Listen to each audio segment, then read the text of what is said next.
देखें, जो आज स्टार्ट हो रहा है topic, that is your CENVAT credit. और ये चैप्टर पहले दो पार्ट में बटा रहता था। पहला, एक्साइज एक्ट में सेनवेट क्रेडिट का रूल अलग था और सर्विस टैक्स में सेनवेट क्रेडिट का रूल अलग था। सोचो, सर्विस में भी सेनवेट क्रेडिट और एक्साइज में भी सेनवेट क्रेडिट, बोलो ना। दोनों में अलग अलग रूल थे और हम लोग किस ओर बढ़ रहे हैं? धीरे धीरे गुड्स एंड सर्विस टैक्स की ओर बढ़ रहे हैं, जहां पर गुड्स और services to be treated alike, एक जैसा दोनों को मानते हैं। जहां पे गुड्स एंड सर्विसेज दोनों को एक जैसा मानते हैं। जब एक जैसा मानते हैं तो दो अलग चैप्टर क्यों ना दोनों को एक साथ मिला करके एक चैप्टर बना दिया जाए, विच इज नोन एज आज की डेट में सेनवेट क्रेडिट रूल्स 2004, जिसको कहा जाता है सेनवेट क्रेडिट रूल्स 2004। ये सेनवेट क्रेडिट क्या है सर जी, और दोनों को एक साथ क्यों रखा गया है?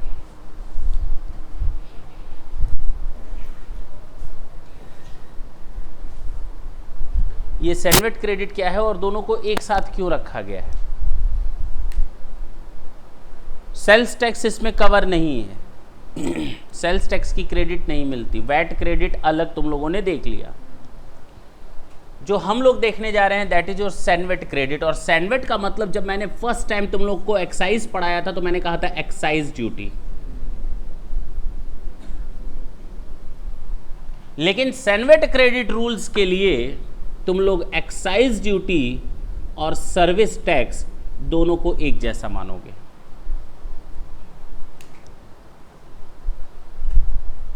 सेनवेट क्रेडिट रूल्स के पॉइंट ऑफ व्यू से अब हम दो चैप्टर एक साथ पढ़ रहे हैं। कौन कौन से?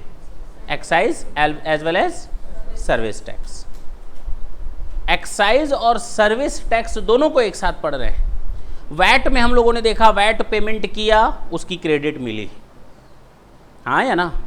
उसी तरह सेनवेट क्रेडिट में हमने एक्साइज ड्यूटी पे की, आज फिर गवर्नमेंट को पे करना है एक्साइज ड्यूटी, तो क्रेडिट ले करके पे करेंगे।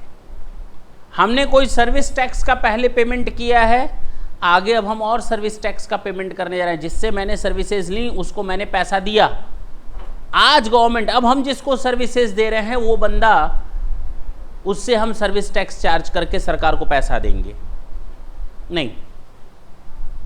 Mister X, mister Y, mister Z, Y ने एक्स से सर्विसेज ली और सर्विस टैक्स पे किया, बोलो ना। अब मिस्टर वाई जेड को सर्विसेज दे रहा है और इससे सर्विस टैक्स रिसीव करेगा, बोलो ना। अब कितना पैसा गवर्नमेंट को देगा? जितना वो रिसीव कर रहा है उसमें से पेमेंट की क्रेडिट ले लेगा, बोलो बोलो। इसने यहां से 5,000 रुपए की सर्विस टैक्स कलेक्ट किया जेड से, अब गवर्नमेंट को देना कितना चाहिए? 5,000। लेकिन कहेगा ना, हमने जो सर्विस टैक्स ऑलरेडी पेमेंट कर रखा है 2,000, उसकी मुझे क्रेडिट दे दो, मैं गवर्नमेंट के खाते में 3,000 जमा करूंगा, 2 तो मैं पहले ही कर चुका हूं। क्लियर हुआ? जिस तरह हम लोग ये सर्विस टैक्स के बारे में बात कर रहे हैं from the point of view of mister Y, same हम बात करते हैं मैन्युफैक्चरर के लिए एक्साइज ड्यूटी के बारे में। सेम हम बात करेंगे यही कंसेप्ट किसके बारे में? एक्साइज ड्यूटी के बारे में। और एक्साइज ड्यूटी चार्ज होती है मैन्युफैक्चरर पे। किस पे? मैन्युफैक्चरर पे। अब इन लोगों ने क्या पेमेंट किया होगा, जरा ढंग से देखो। ये है मैन्युफैक्चरर और ये है सर्विस प्रोवाइडर। सुनना ढंग से, ये गुड्स प्रोवाइडर है, हाँ या ना, और वो सर्विस प्रोवाइडर है। गवर्नमेंट की नज़र में दोनों एक जैसे, पक्की बात है। अब होगा क्या, इसने इनपुट यूज़ किया होगा अपने यहाँ सामान बनाने के लिए, मटेरियल वगैरह वगैरह। इसने कैपिटल गुड्स यूज़ किया होगा सामान बनाने में, मशीनरीज। और इसने हो सकता है आर्किटेक्चर का, इंजीनियर की सर्विसेज वगैरह भी ली हों, सीए साहब की सर्विसेज वगैरह भी ली, नहीं? यानी ये सामान बनाने में इसने एक्साइज ड्यूटी का पेमेंट किया होगा, एक्साइज ड्यूटी का पेमेंट किया होगा और सर्विस टैक्स का पेमेंट किया होगा। इसने भी इनपुट दिया होगा। सामान तो भले नहीं बेच रहा, लेकिन हो सकता है मटेरियल खरीदा हो एक्साइज ड्यूटी पे करके, मशीनरीज खरीदा हो सर्विसेज देने के लिए, कैपिटल गुड्स, हाँ या ना। या हो सकता है कि इसने सर्विसेज परचेस करने के बाद फिर सर्विसेज दे रहा हो। इसके लिए भी ये तीनों पेमेंट के बाद आई हैं। इसने भी जो प्रोवाइड कर रहा है सर्विसेज, कुछ न कुछ खर्च करने के बाद। अब जब ये प्रोवाइडर है, जिसको ये लोग प्रोवाइड कर रहे हैं सर्विसेज, वहाँ से ये लोग क्या चार्ज करेंगे? एक्साइज ड्यूटी, हाँ या ना। और एक्साइज ड्यूटी गवर्नमेंट को ये पे करेगा, लेकिन माइनस करके, जानते हो क्या? इन तीनों का क्रेडिट लेने के बाद। एक्साइज ड्यूटी का पेमेंट होगा सर्विस टैक्स की क्रेडिट लेकर, बोलो हाँ। एक्साइज ड्यूटी का पेमेंट होगा कैपिटल गुड्स के इनपुट में जो मैंने एक्साइज का पेमेंट किया उसकी क्रेडिट लेकर, बोलो हाँ। और जो इस एक्साइज ड्यूटी का पेमेंट होगा, उस एक्साइज ड्यूटी का तो क्रेडिट मिलना ही मिलना है इनपुट के तौर पर जो मैंने यूज़ किया है। कंसेप्ट समझ में आया? सेम यही चीज़ कि अगर ये सर्विस प्रोवाइडर किसी को सर्विस प्रोवाइड कर रहा है तो उससे क्या चार्ज करेगा? Service tax. और सर्विस टैक्स जो ये गवर्नमेंट को देगा, कैसे देगा? इन तीनों का क्रेडिट लेने के बाद। और हम लोग बस आज यहाँ पर बैठे हैं, इसी चैप्टर का नाम दिया गया सैनवेट क्रेडिट। और इसके लिए जो रूल्स बने हुए हैं, इसके लिए हम इसकी बात नहीं कर रहे, हम इसकी बात कर रहे हैं। इसके लिए जो रूल्स बने हुए हैं, those rules are known as CENVAT credit rules 2004। Clear? हटा सकते हैं।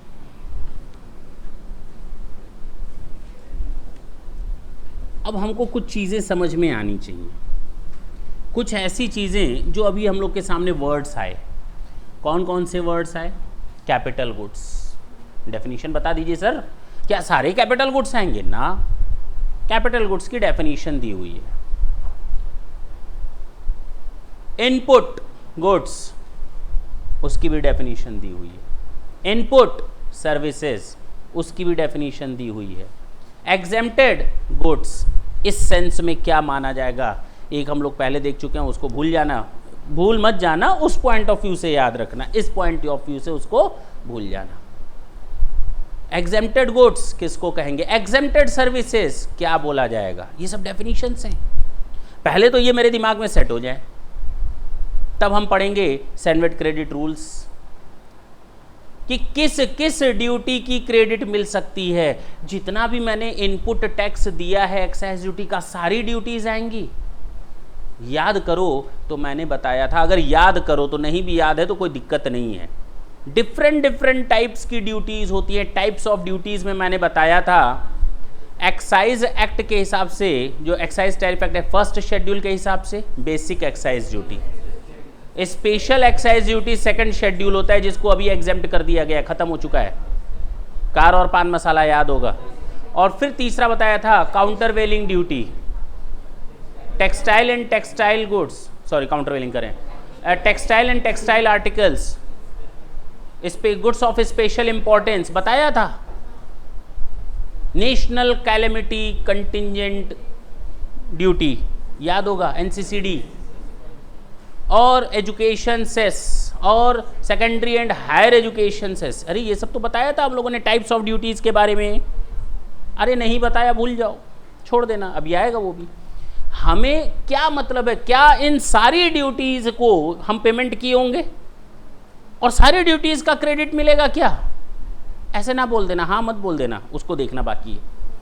और किस ड्यूटी का क्रेडिट किस में मिलता है और किस ड्यूटी का क्रेडिट किस में और किसका सब में मिलता है, बात की बात। चल सबसे पहली चीज की 1-to-1 कोरिलेशन नहीं होता सैनवेट क्रेडिट लेते समय।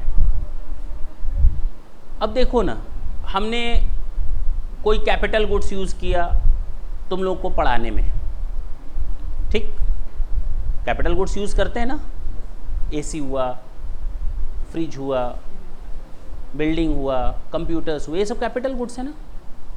अब इन कैपिटल गुड्स को जब हम यूज करते तो हमने ड्यूटी का पेमेंट किया होगा, एक्साइज ड्यूटी वगैरह का पेमेंट किया होगा, क्या उसका मुझे क्रेडिट मिलेगा तुम लोग को सर्विस देते समय? हाँ। अब एक एसी के बदले एक बच्चे को सर्विस या एक एसी के बदले सारे बच्चों को सर्विस?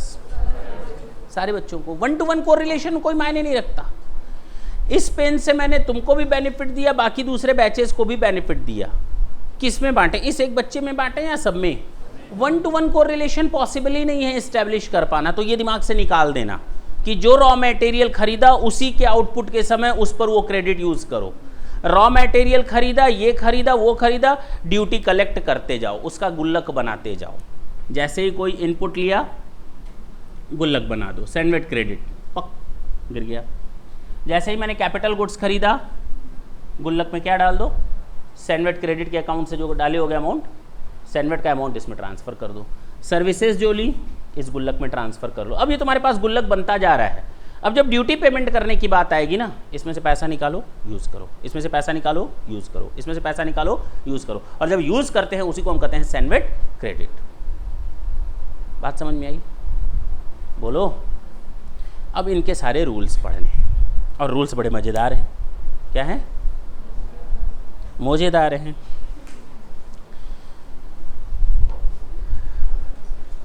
सबसे पहले डेफिनेशन देखेंगे हम लोग कैपिटल गुड्स की, CENVAT credit rules, definition of capital goods.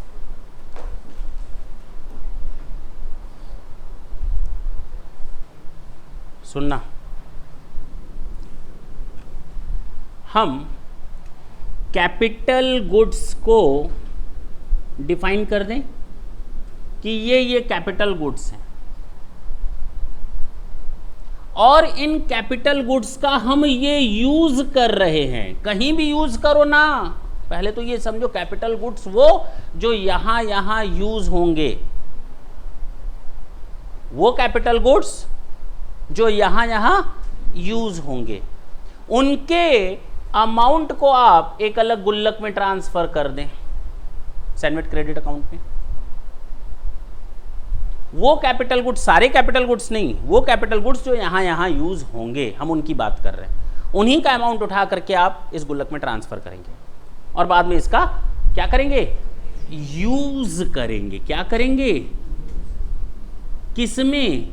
Payment of duty में। किसमें? पेमेंट ऑफ ड्यूटी या टैक्स में।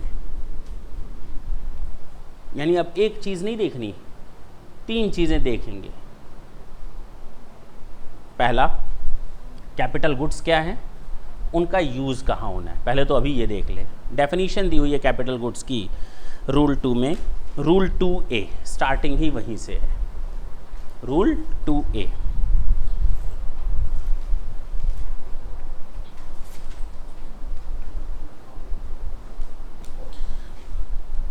रूल 1 कहता है कि this is CENVAT credit rule 2004, नामकरण दिया गया है। रूल 1 बोलता है this is CENVAT credit rule 2004, मैंने 1 बोला क्या, 4 बोला ना। This is CENVAT credit rules 2004 applies through out India accept Jammu and Kashmir, क्योंकि सर्विस टैक्स वहां अप्लाई नहीं होता। अब क्लियर है? This is CENVAT credit rules 2004, rule number 1।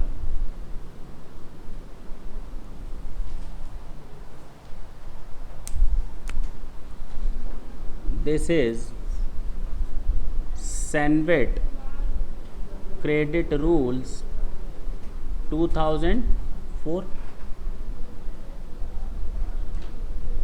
applies throughout India except Jammu and Kashmir. अब हम लोग बात करेंगे किस रूल की? Rule 2A, definition of capital, बोलो ना, गुड्स। बड़े इत्मीनान से देखेंगे। हो सकता है तुम ही वो लोग हो जिससे एग्जाम में 4 मार्क्स का क्वेश्चन आ जाए, define capital goods under CENVAT credit rules 2004। और देखो ना, ये पूरा एक पेज है, तो पूरा डेफिनीशन है, कैपिटल गुड्स को डिफाइन किया गया है। बहुत ही आसान है। क्या है? तो मैंने बोला क्या आसान है। द फॉलोइंग गुड्स नेमली, अब मैं पहले इसको बता दूं क्या सिस्टम बताया है इसने, कैसे इसको डिफाइन करना है, हम लोग को कैसे पढ़ना है, पढ़ते समय बड़ी दिक्कत होगी। Goods define namely A, B, C, D, देखें लिखा होगा, लिखा है ना, 4 दिए हुए ना, A, B, C, D। हम पहले मोटा मोटी हिसाब किताब बताते हैं, ठीक। पहले में द फॉलोइंग गुड्स नेमली, और जरा ढंग से देखेंगे ऊपर, capital goods means, the capital goods means number 1 A में ये छोड़ दो, B में ये, C में ये, D में ये, लेकिन जो A में दिया है ये कैपिटल गुड्स, केवल वही कैपिटल गुड्स, केवल वही कैपिटल गुड्स जिनको यहां यूज करना है, यूज्ड फॉर वर्ड लिखा हुआ है। हाँ, तो ऐसे मत पढ़ लेना कि ये जहां होगा वहां मान लो capital goods. These goods are to be treated as a capital goods for your Sandved credit purposes only then when these goods are to be used especially for these purposes, that's it। अगर इनका purpose किसी दूसरे purpose के लिए हो गया जो यहाँ नहीं लिखा है, तो वो इस पर्पस के लिए कैपिटल गुड्स नहीं माना जाएगा। दूसरे में भी लिखा है कैपिटल गुड्स मीन्स बी और used for, capital goods means this one used for, D capital goods means this one used for. लेकिन ध्यान दो, इस पहले को छोड़कर बाकी जो भी बात की गई है वो मोटर व्हीकल के बारे में बात की गई है। ए को अगर छोड़ दिया जाए तो नॉर्मली देखो तो बी, सी और डी में किसके बारे में बात की गई है? मोटर व्हीकल के बारे में बात की गई है। थोड़ी देर बाद देखते हैं, यानी कि हमारे दिमाग में तो ये चीज़ सेट हो गई कि पढ़ना कैसे। चले, capital goods means all the goods namely, ये सारे गुड्स ए में, ये सारे गुड्स आ जाएंगे। All goods falling under the heading और सब हेडिंग याद होगा, हेडिंग सब हेडिंग, टैरिफ आइटम याद होगा, सब टैरिफ, चैप्टर 82, 84, 85 एंड 90, बस इतना याद रखना है। 82, 84, 85 एंड 90 जो गुड्स इन 4 चैप्टर्स में फॉल करेंगे, 82, 84, 85, 90, 82, 84, 85, 90, 82, 84, 85, 90, इन चैप्टर्स में आने वाले सारे गुड्स वो कैपिटल गुड्स हैं। बशर्ते उन गुड्स का यूज आप करें किसमें, इन the factory. In the factory किस लिए फैक्ट्री में, ताकि हम एक्साइजेबल गुड्स बना सकें। सैनवेट क्रेडिट तभी मिल सकता है जब आप जो आउटपुट निकाल रहे हैं वो टैक्सेबल है, एक्साइजेबल है। एक्साइजेबल गुड्स पर ही एक्साइज ड्यूटी लगेगी और उस एक्साइज ड्यूटी के पेमेंट में ही इसकी क्रेडिट को हम यूज़ कर पाएंगे। अब क्लियर है? चलो पहली बात मैं फिर से बोलता हूँ, मैं इजी बना रहा हूँ समझने लायक कि चीज़ों को कैसे समझो। एक्साइजेबल क्या बोला है, कैपिटल गुड्स मीन्स और all the goods namely number one falling under the chapter of 82, 84, 85, 90 used for in the factory for the purpose of manufacture of excisable goods outside the factory for the purpose of production of generation of electricity for captive consumption। Okay, दो चीज़ें हो गई ना। हम या तो factory में उन सामान को यूज़ करें, या तो अब घर के अंदर बिजली नहीं ना बनाओगे। घर के अंदर इधर तार उधर तार, घर वाले घूम रहे हैं, कहीं कोई तार टच करे, कोई कहीं तार टच करे, और दिन भर झटके गए सब। मतलब मजदूरों की बात कर रहे हैं, फैक्ट्री की बात कर रहे हैं। तो फैक्ट्री के बाहर जा करके हम बिजली का प्रोडक्शन करेंगे, और बिजली बेचने के लिए नहीं है, फैक्ट्री में ही यूज़ करने के लिए। तो विद इन द फैक्ट्री इस सामान का यूज़ करो प्रोडक्शन करने में। हम नॉर्मल गुड्स की बात नहीं कर रहे, हम कैपिटल गुड्स की। तो दिमाग में रखो मशीन, दिमाग में रखो क्या, मशीन्स। दिमाग में ये सब मत रखना रॉ मटेरियल, आटा चावल दाल, वो सब मत रखना। दिमाग में क्या रखोगे, मशीन। तो ऑल द गुड्स नेमली जो फॉल करते हैं 82, 84, 85 और 90 में, और इनका यूज करते हैं in the factory for the purpose of manufacture of excisable goods, और outside the factory for the purpose of generation of electricity for using it in the factory as a captive consumption. हम उस बिजली को अपनी factory में use करेंगे। Outside the premises हम उस मशीनरी को यूज कर सकते हैं केवल बिजली के प्रोडक्शन के लिए। और लास्ट है, मैंने एसी खरीदी, मेरे क्लाइंट आते हैं, मैंने क्या कहा, यहाँ सर्विसेज और गुड्स दोनों बराबर मान लिए गए हैं। सैनवेट क्रेडिट रूल्स में दोनों एक ही चीज़ मान ली गई हैं। तो गुड्स की तो बात हो गई मैन्युफैक्चर करने की, हम प्रोवाइडर हैं, हमने कोई कैपिटल गुड्स खरीदा, किस लिए, सर्विस देने के लिए, आउटपुट सर्विसेज देने के लिए, for the purpose of providing output services. देखो ना, इन सामानों की अब मैं लिस्ट बोलूँगा, और बड़ा आसान है लिस्ट। इन लिस्ट को बोलूँगा, इनका यूज़ इन 3 जगह होना चाहिए, तो वो कैपिटल गुड्स माने जाएंगे। मज़ा आ रहा है ना? आएगा ही आएगा। दिमाग जहाँ दौड़ेगा मज़ा आएगा, जहाँ दिमाग सुस्त हो गया मज़ा नहीं आएगा। अभी पूछेंगे तुम लोगों से। हम बोलो गौरव, कौन कौन से चैप्टर्स हैं? इन 4 चैप्टर्स में जो फॉलो करेगा, कहाँ कहाँ यूज़ करेंगे?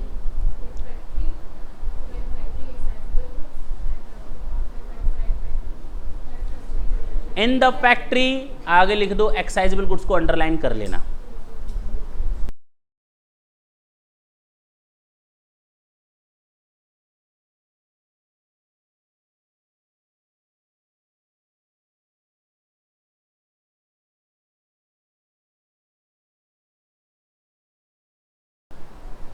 जनरेशन ऑफ इलेक्ट्रिसिटी, और तीसरा है फॉर प्रोवाइडिंग आउटपुट सर्विसेज।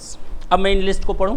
पहला तुम लोगों ने पढ़ लिया चैप्टर 82, 84, 85, 90। दूसरा दिया हुआ है पॉल्यूशन कंट्रोल इक्विपमेंट, और ये पॉल्यूशन कंट्रोल इक्विपमेंट यूज़ होना चाहिए इन द फैक्ट्री, यूज़ होना चाहिए आउटसाइड द फैक्ट्री, बिजली के लिए या आउटपुट सर्विसेज देने के लिए। अरे अब क्लियर है?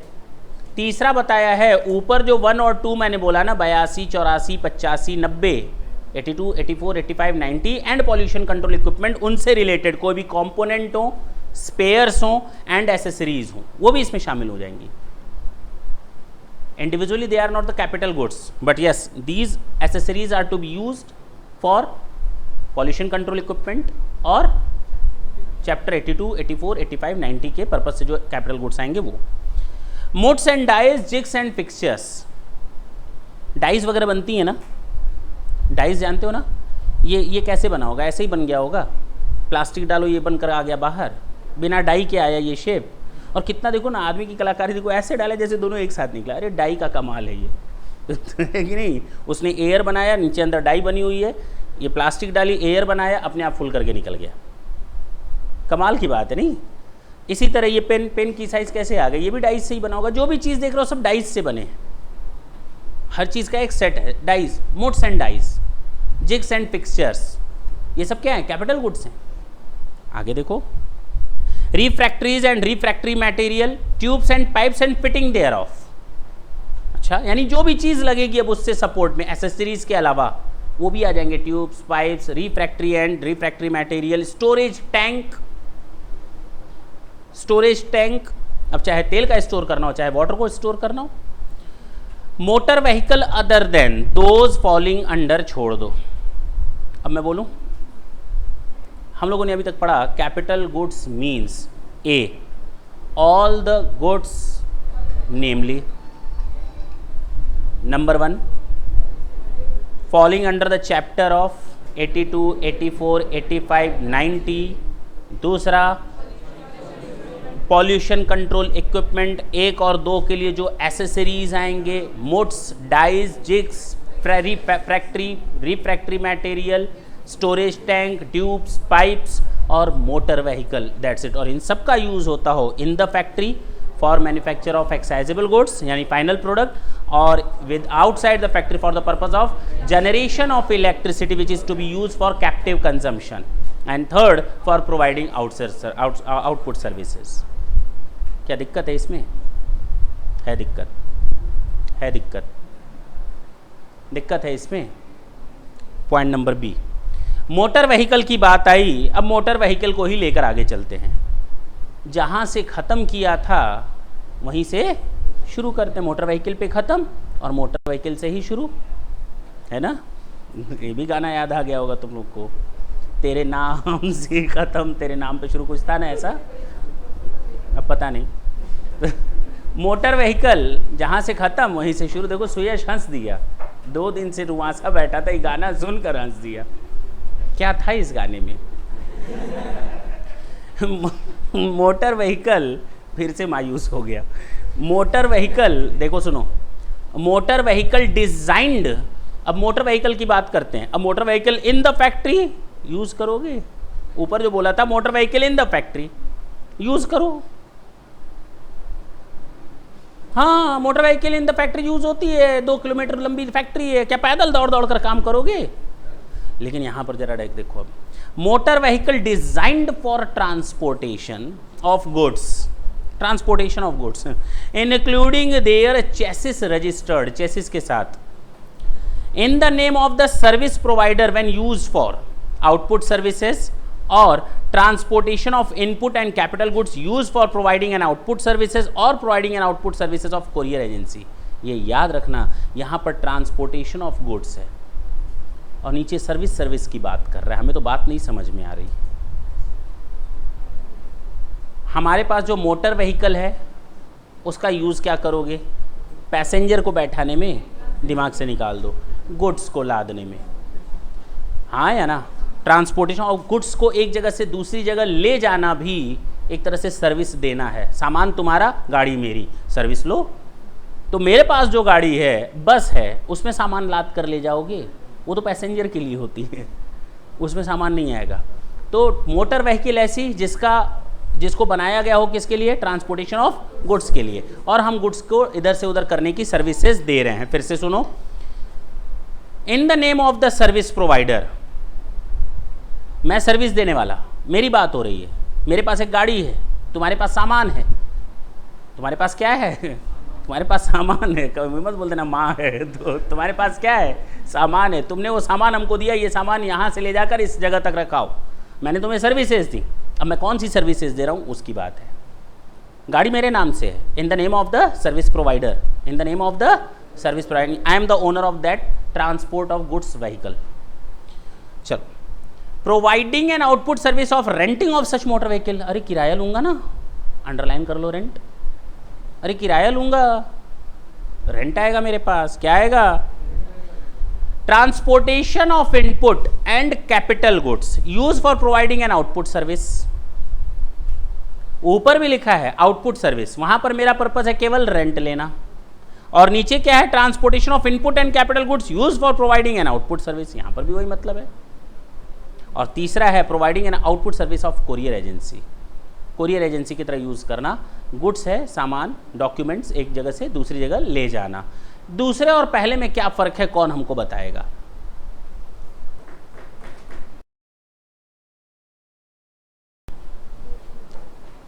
Providing an output service of renting, ठीक, renting of such motor vehicle, ये पूरा एक वर्ड है।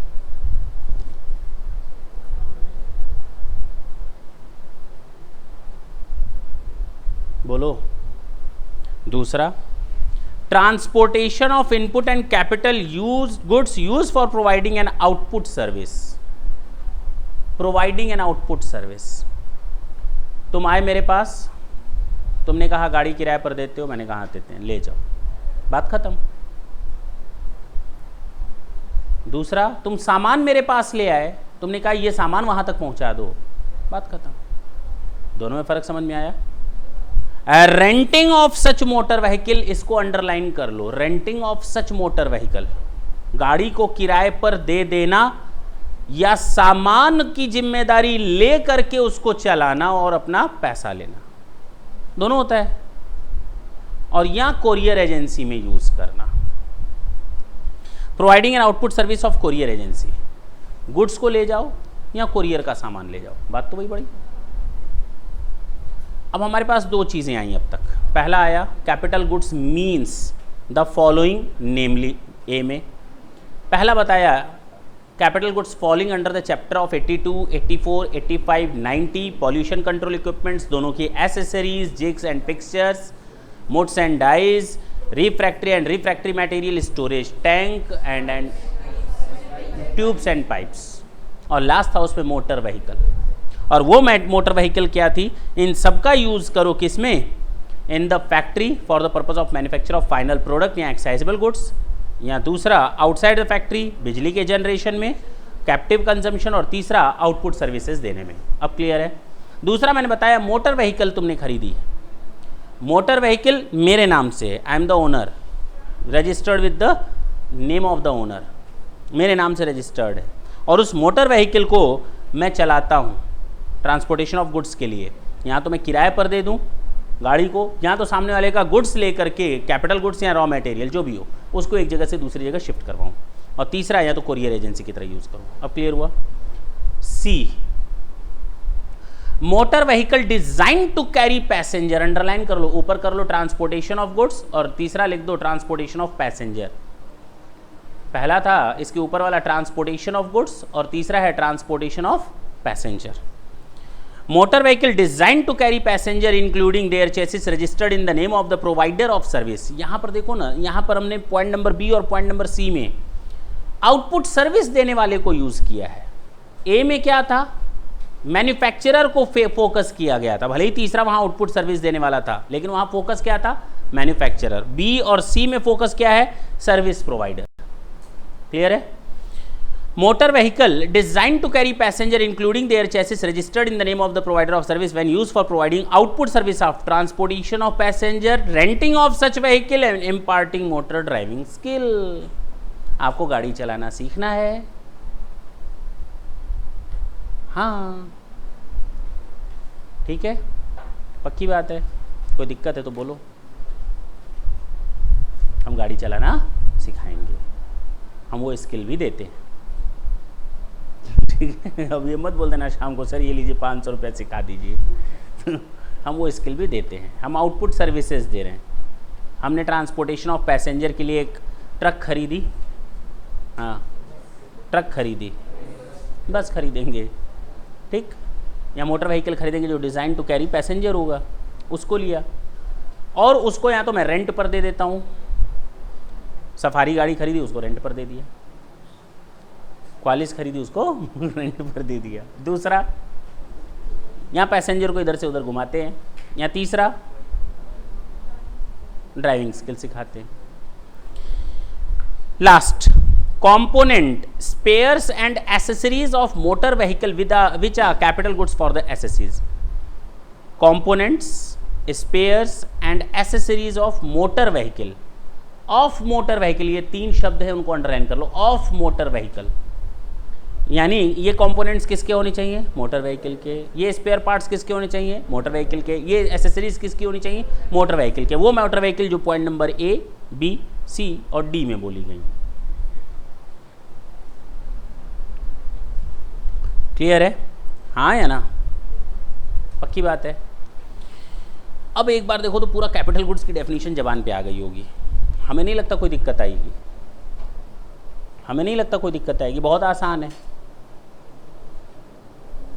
पहला, capital goods means a following, number 1 82, 84, 85, 90 pollution control equipments, A और बी का एसेसरीज, ऊपर के दोनों का accessories, spare parts, moulds and dies, jigs and fixtures, refractory and refractory material, storage tank and tubes and pipes, and motor vehicle used for within the factory, accessible goods को manufacture करने में, outside the factory बिजली को production करने में, और last है output service provide करने में। उसके बाद हमने मोटर व्हीकल पर ही अपना पूरा ध्यान लगा दिया। Motor vehicle transportation of goods, मैं ओनर हूँ, मैं गाड़ी चलवाता हूँ, या तो गाड़ी किराए पर दे देता हूँ, या तो तुम सामान दो, तुम्हारा सामान पहुँचवाने का काम करूँगा, या तो कोरियर एजेंसी की तरह काम करूँगा। मैं मोटर व्हीकल चलाता हूँ पैसेंजर कैरी करने के लिए, गाड़ी मेरे नाम से रजिस्टर्ड है, या तो मैं पैसेंजर को इधर से उधर बैठा करके घुमाता हूँ, या तो मैं गाड़ी किराए पर दे देता हूँ, या तो मैं गाड़ी चलाना सिखवाता हूँ। और लास्ट मैंने बताया जितनी भी मोटर व्हीकल बात की गई उनके कंपोनेंट्स, स्पेयर्स एंड एसेसरीज, बात खत्म। कितना आसान था। एक बार लिखोगे कॉपी में, बिना किताब खोले एक बार लिख करके देखो, लिखो, 2 मिनट देते हैं, हो गया होगा, लिख लिया होगा। हम जान रहे हैं तुम लोग तेज आदमी हो। ये पहली डेफिनेशन थी कैपिटल गुड्स की। अब बात करेंगे हम लोग एग्जेम्प्टेड गुड्स। किसकी डेफिनेशन देखेंगे? Exempted goods.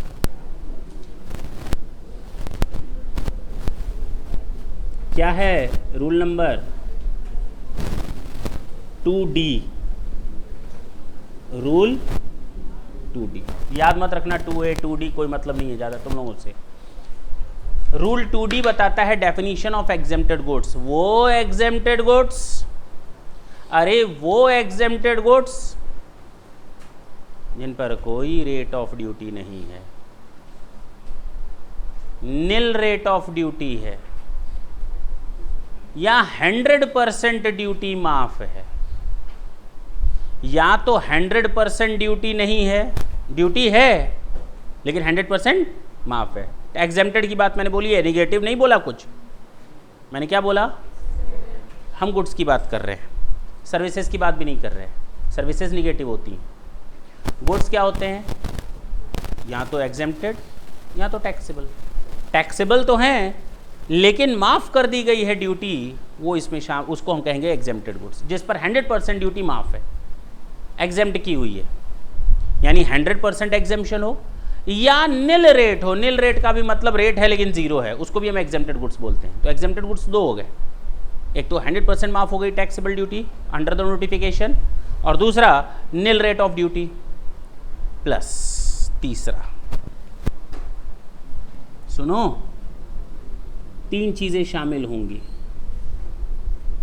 100% एग्जेम्पशन हो, या निल रेट हो, या वो फॉल करता हो नोटिफिकेशन नंबर, सुनो, 1/2011। 1 नंबर अच्छा नहीं लग रहा तो 2 आगे जोड़ दो, ठीक है ना? याद करना आसान है। कोई भी गुड्स जो इनमें शामिल होगा उसको भी हमने एग्जेम्प्टेड गुड्स की कैटेगरी में डाल दिया है।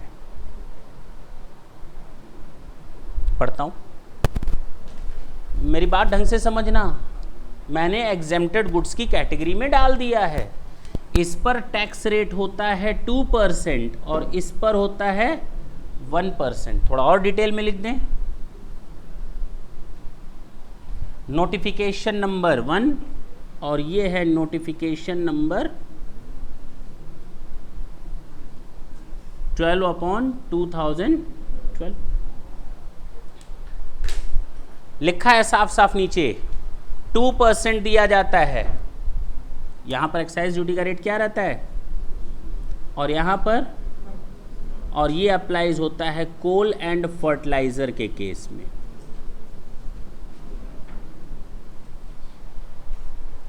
बावजूद इसके ड्यूटी है, मैंने ये नहीं बोला ड्यूटी नहीं है, इसके बावजूद की ड्यूटी है, लेकिन वो किस कैटेगरी में आएंगे, एग्जेम्प्टेड गुड्स।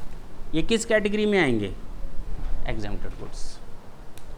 या तो पूरा माफ हो, या तो नील रेट हो, या फिर 1/2011 नोटिफिकेशन में, या 12/2012 के नोटिफिकेशन, इस पर 2% के रेट से इस पर 1% के हिसाब से। मैं बोलूँ पढ़ूँ, अब तो याद हो जाएगा।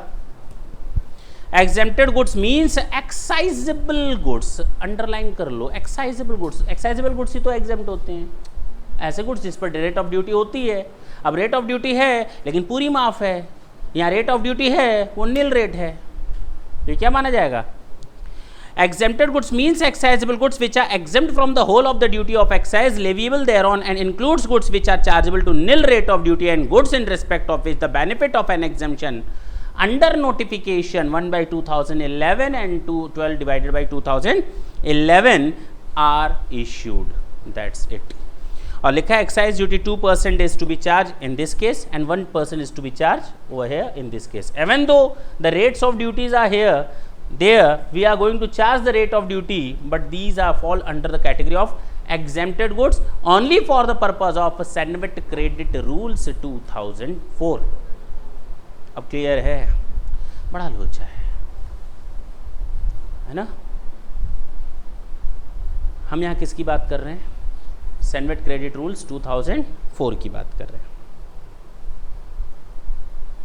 एग्जेम्प्टेड सर्विसेज की बात करते हैं। अब तक हम लोगों ने कैपिटल गुड्स देखा, एग्जेम्प्टेड गुड्स देखा, अब exempted services.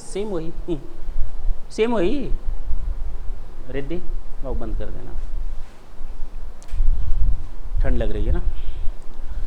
Exempted services are, exempted services means same उसी तरह का है, थोड़ा सा चेंज है। Means taxable service which is exempt, taxable service which is exempt from the 100% of the tax। अरे तुम लोगों ने एग्जेम्पशन नोटिफिकेशन पढ़े ना सर्विस में, एग्जेम्पशन एंड अबेटमेंट पढ़ा, तो एग्जेम्पशन में हम लोगों ने देखा था क्या क्या एग्जेम्प्ट होता है। कैरिज, कॉन्ट्रैक्ट कैरिज क्या होता है, एग्जेम्प्ट होता है।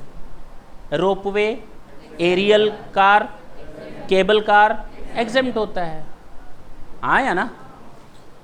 और क्या चीज़ें एग्जेम्प्ट होती हैं, एग्रीकल्चरल से रिलेटेड जितने भी थी वो क्या होते हैं, हाँ वो नेगेटिव में आते हैं, हो गई ना गलती, वो नेगेटिव में आते हैं। दोनों में फ़र्क समझो।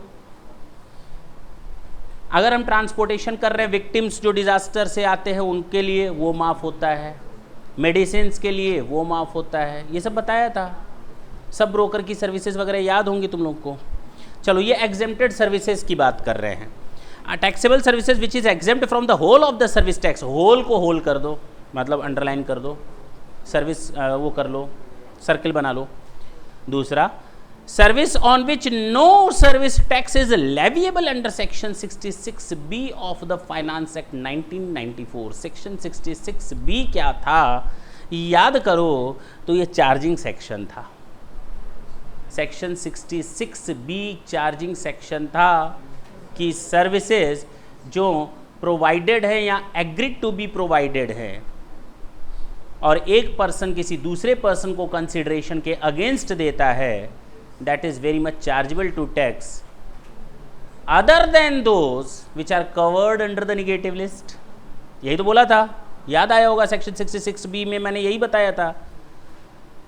इन टैक्सेबल टेरिटरी ये भी बताया था कि एक बंदे ने दूसरे बंदे को पैसा लेकर टैक्सेबल टेरिटरी में कंसीडरेशन के बदले सर्विसेज दी, हाँ या ना। यहाँ सर्विसेज देगा, हाँ या ना, लेकिन उसमें शामिल नहीं है वो सर्विसेज जो निगेटिव लिस्ट में मेंशन्ड है।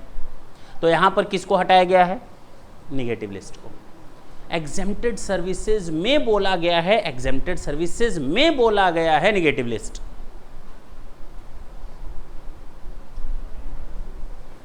जिन पर कोई सर्विस टैक्स नहीं लगता। सीधे बोलो ना, जिस पर सर्विस टैक्स लगता ही नहीं। पहला लगता है पूरा माफ है, दूसरा लगता ही नहीं। लगता है पूरा माफ है, लगता ही नहीं, लेकिन वहां पर नील रेट का प्रोविजन है, यहां पर ऐसा नहीं है, यहां लगता ही नहीं, उनको हम निगेटिव लिस्ट बोल दें। क्लियर? दूसरा, taxable services whose part of the value is exempted on the condition, the most important point.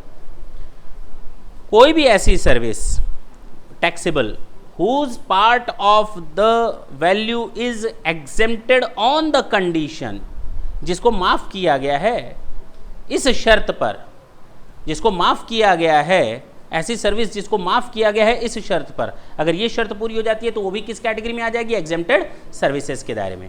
कोई भी ऐसी सर्विस जो टैक्सेबल है लेकिन उसके पार्ट को माफ किया गया है इस शर्त पर, ढंग से सुनना, अबेटमेंट वगैरह की बात बोल रही है। Taxable service whose part of the value is exempted on the condition that no credit of input and input services used for providing such taxable services shall be taken. No credit of input and input services, यहाँ तक है। अब जो यहाँ लिखा है use for providing such taxable services, इसको underline कर लो, एक कॉमा से दूसरे कॉमा तक अंडरलाइन कर लो, मैं बताता हूँ इसका मतलब कैसे निकालोगे तुम लोग। Use for providing such taxable services को अंडरलाइन कर लिया। अब इस अंडरलाइन वाले को छोड़ करके पढ़ते हैं, इस अंडरलाइन वाले को छोड़ दो और बाकी पढ़ते हैं। क्या निकलेगा? Taxable services which are exempt on the condition that no credit shall be taken. अरे कितना आसान हो गया नहीं?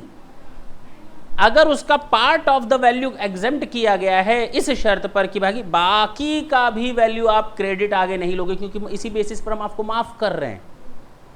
या तो माफी लो या तो फिर पूरा टैक्स दो फिर क्रेडिट लो, हमें कोई दिक्कत नहीं है। पूरे वैल्यू पर क्रेडिट लो, टैक्स दो, क्रेडिट लो, या 30% माफ है, 40% तुम्हारी पूरी सर्विसेज की माफ है, लेकिन इस शर्त पर जितने पर तुम सर्विस टैक्स दोगे उसके लिए बैलेंस जो तुमने पेमेंट किया है पहले उसकी कोई अब क्रेडिट नहीं लेने जाओगे, जितना आएगा चोखा चोखा गवर्नमेंट को पेमेंट करोगे।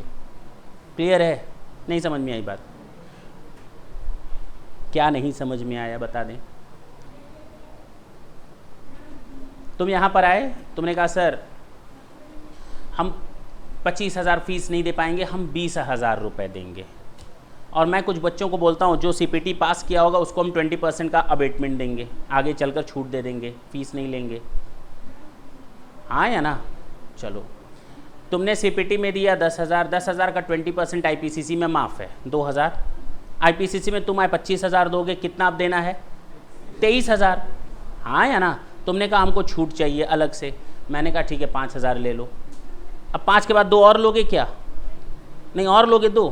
नहीं लोगे और 2, तुम ही बोल रहे हो ना, फिर यहाँ कैसे? हाँ मेरी बात समझना, जब हम पार्ट ऑफ द वैल्यू को इसलिए एग्जेम्प्ट किए हैं कि बाकी जो आपकी अब क्रेडिट है उस पर क्रेडिट नहीं लोगे, बाकी जो अमाउंट आप पे कर चुके अब उसकी क्रेडिट आगे पेमेंट करने के लिए नहीं लोगे, क्योंकि बाकी तो आपने खरीदा है पेमेंट करके, लेकिन अब आपकी जो आउटपुट सर्विसेज आई उसको तो हमने कुछ परसेंटेज माफ कर दिया है और बाकी पर आपको टैक्स देना है। जब टैक्स देने जा रहे हो तो फिर बोल रहे हो सर पहले ये दिया तो है उसको माफ़ करवाइए, ऐसे कैसे होता है? उसको कैसे माफ़ कर दें? उसकी क्रेडिट आप नहीं लेंगे। ठीक है, पक्की बात है ना? 3 चीज़ें हम लोगों ने देखी, कैपिटल गुड्स की डेफिनीशन, एग्जेम्प्टेड गुड्स की डेफिनीशन और एग्जेम्प्टेड सर्विसेज की डेफिनीशन। एग्जेम्प्टेड सर्विसेज जो पूरी तरह माफ है, टैक्सेबल सर्विसेज जिस पर कोई ड्यूटी, एग्जेम्प्ट है 100%। दूसरा जो निगेटिव लिस्ट में 66B के आगे लिख दो निगेटिव लिस्ट, क्योंकि 66B जब पढ़ने बैठोगे तो तुम लोग को समझ ही भी नहीं आएगा कि क्यों, कौन सी, ये तो चार्जिंग सेक्शन है, तो वहाँ पर क्या माफ़ किया गया है? Negative list, other than those word वहाँ यूज़ किया गया है, तो वो निगेटिव लिस्ट है।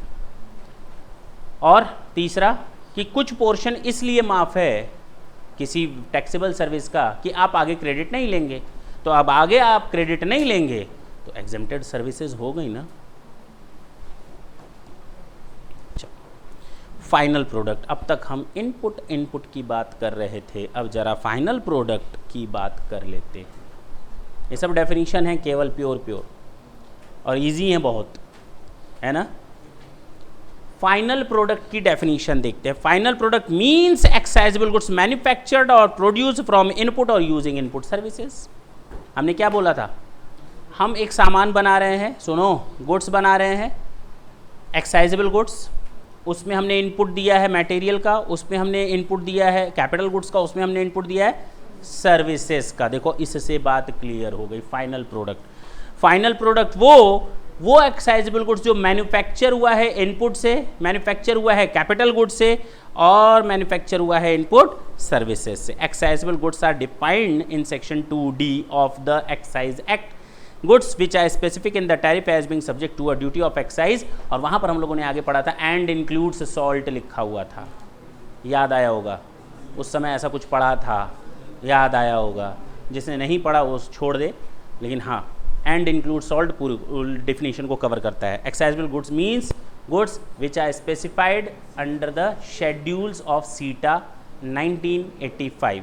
सेंट्रल एक्साइज टैरिफ एक्ट में जितने भी गुड्स लिखे हुए हैं, मेंशन है, वो सब टैक्सेबल होते हैं। एक्साइज एक्ट में जितने गुड्स टैरिफ एक्ट में लिखे हुए हैं वो टैक्सेबल होते हैं।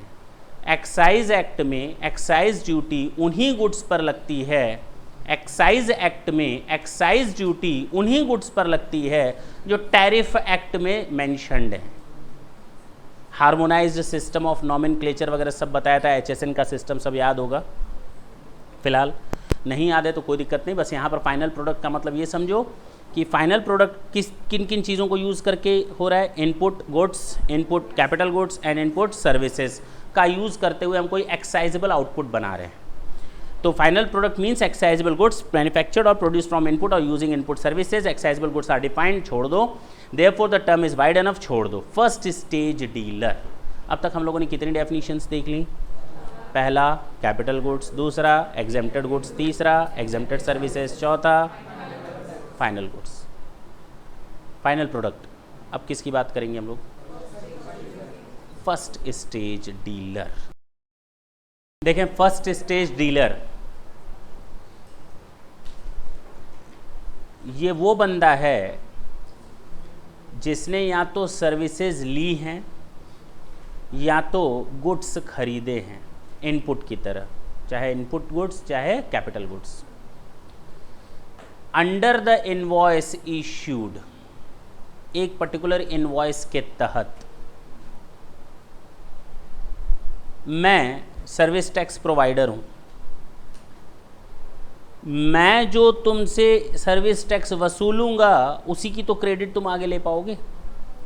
मैं एक्साइजेबल गुड्स सेल करता हूं, मैं जो एक्साइजेबल ड्यूटी तुमसे एक्साइज ड्यूटी लूंगा उसी की तो आगे क्रेडिट तुम ले पाओगे, हाँ या ना? तो जो इनवॉइस के तहत आपको सामान होगा इशू, जिसमें एक्साइज ड्यूटी या सर्विस टैक्स मेंशन होगा, वही कहलाएगा फर्स्ट स्टेज डीलर। इंपोर्टर भी इसमें आते हैं। कौन? इंपोर्टर। द मैन्युफैक्चरर, लिखे first stage dealer means a dealer who purchases the goods directly from, जो सामान खरीदते हैं। तुम्हारी बात हो रही है, मैं बेचने वाला, तुम खरीदने वाले। अब तुम फर्स्ट स्टेज डीलर माने जाओगे। तुम अगर खरीदते हो सामान from the manufacturer under the cover of an invoice as per rules, और from the depot of the said manufacturer. तुम लोगों ने प्लेस ऑफ मैन्युफैक्चर पढ़ा था ना? चलो, तीन तरह से प्लेस होता है प्लेस ऑफ रिमूवल। पहला मैन्युफैक्चरर का प्लेस, चलो मैन्युफैक्चरर का नहीं है, डिपो का प्लेस, कंसाइनमेंट एजेंट का प्लेस। पहला, हम अपने फैक्ट्री से सामान बेच सकते हैं, हम अपनी फैक्ट्री से सामान बेचें, या हम डिपो से सामान बेचें, या कंसाइनमेंट एजेंट या वेयरहाउस से सामान बेचें। हम अपनी फैक्ट्री से सामान बेचें, वेयरहाउस से सामान बेचें, या डिपो और कंसाइनमेंट एजेंट के दरवाजे से सामान बेचें, हाँ या ना? Place of removal, time of removal छोड़ दो अभी। हम अपने घर के फैक्ट्री के दरवाजे से सामान बेचें मैन्युफैक्चरिंग प्लेस से, या वही सामान हम वेयरहाउस से बेचें गोडाउन से, या वही सामान हम बेचें कहाँ से? डिपो या कंसाइनमेंट एजेंट के दरवाजे से। उसी के लिए बोला है, फिर से बोलते हैं। हु परचेजेस द गुड्स, इसने डायरेक्ट परचेज किया सामान फ्रॉम द मैन्युफैक्चरर, मेरी फैक्ट्री प्लेस से सामान खरीदा, from the manufacturer under the cover of an invoice, और फ्रॉम द डिपो और फ्रॉम द प्रीमाइसेस, हाँ या ना? Under the cover of an invoice. खत्म हो गया, खत्म। ये फर्स्ट स्टेज डीलर है, जब सामान पहली बार मैन्युफैक्चरर से आपके पास पहुंच रहा है directly. Who purchases goods directly from manufacturer, मेरे दरवाजे से, फ्रॉम वेयर हाउस, मेरे गोडाउन से, फ्रॉम कंसाइनमेंट एजेंट या डिपो, मेरे कंसाइनमेंट एजेंट या डिपो से।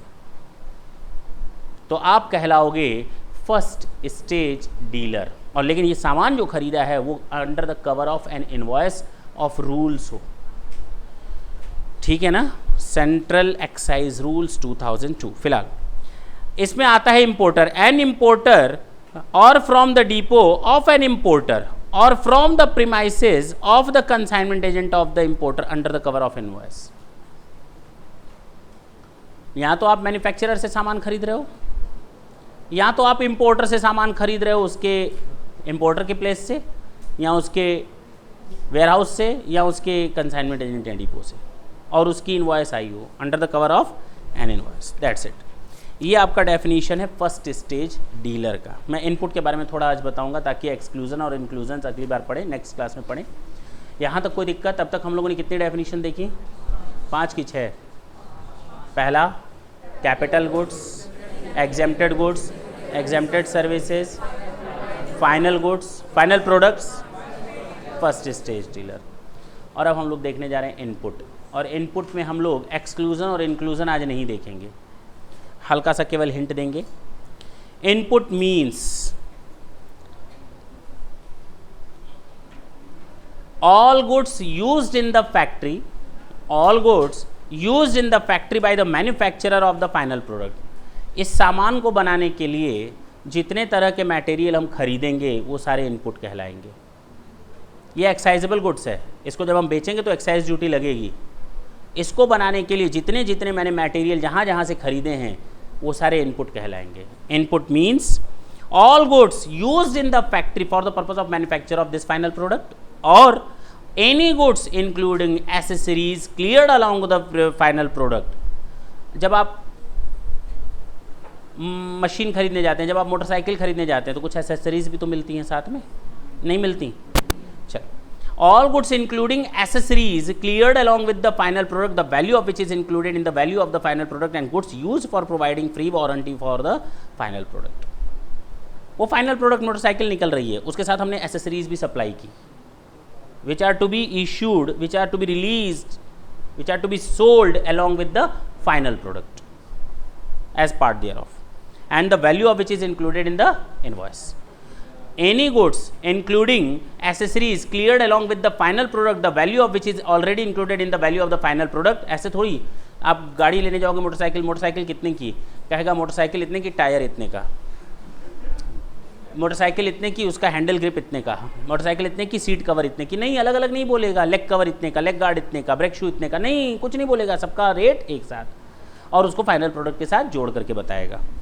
All goods use for generation of electricity और स्ट्रीम फॉर कैप्टिव यूज, सारे गुड्स जो इलेक्ट्रिसिटी को जनरेशन करने में लगते हैं वो भी इनपुट गुड्स कहलाएंगे। All goods use for providing any output services. अब सर्विस की बात आ गई। अब तक हमने वही चीज़ कैपिटल गुड्स में देखा था, अब वही चीज़ इसमें। कोई भी गुड्स, कोई भी इनपुट जो फाइनल प्रोडक्ट को बनाने में तैयार होते हैं, इसके साथ साथ एसेसरीज, जिसका बॉक्स समझ लो, उसकी वैल्यू भी इसमें शामिल होगी, बॉक्स पैकिंग वाला एसेसरीज, हाँ या ना। और तीसरा मैंने बताया, अगर इलेक्ट्रिसिटी जनरेशन के लिए जितने भी इनपुट्स खरीदे जाएंगे वो भी हमारा इनपुट की कैटेगरी में आएगा, क्योंकि उसकी भी क्रेडिट हमको मिलती है। और लास्ट मैंने बताया, कोई भी ऐसा मटेरियल जिसको हम आउटपुट सर्विस देने में यूज़ करें। बात करता हूँ इसमें क्या क्या एक्सक्लूड किया गया है वो हम लोग नेक्स्ट क्लास में देखेंगे, ठीक है। इनपुट सर्विसेज, फिर उसका एक्सक्लूजन देखेंगे। अभी हम लोगों ने फर्स्ट स्टेज डीलर देखा था, अब इनपुट सर्विस डिस्ट्रीब्यूटर देखेंगे, जॉब वर्क देखेंगे, आउटपुट सर्विस देखेंगे, तब जाकर डेफिनेशन पार्ट ख़त्म होगा। तो आप लोगों से उम्मीद करते हैं नेक्स्ट क्लास में जब आएंगे तो सारी डेफिनेशंस तैयार करके आएंगे, और जब डेफिनेशंस तैयार रहेंगी तो हम लोग को अंदर डिटेल पढ़ने में इतनी मेहनत नहीं लगेगी, क्योंकि सारी चीज़ें तो उसी से बिलोंग करेंगी। उस समय आएगा फर्स्ट स्टेज डीलर से सामान खरीदा, आप फर्स्ट स्टेज डीलर पीछे मुड़ो और तब देखो, तो अरे उस समय सीधे बता देना which cover under an invoice directly purchase from the manufacturer और फ्रॉम द वेयर हाउस और फ्रॉम द डिपो और कंसाइनमेंट। बात खत्म, जिसमें इंपोर्टर शामिल हो गया, इतना दिमाग में तुरंत आ जाना चाहिए। तो बार बार वो चीज़ नहीं आएगी, टेंशन नहीं आएगी। थैंक यू बच्चों। है।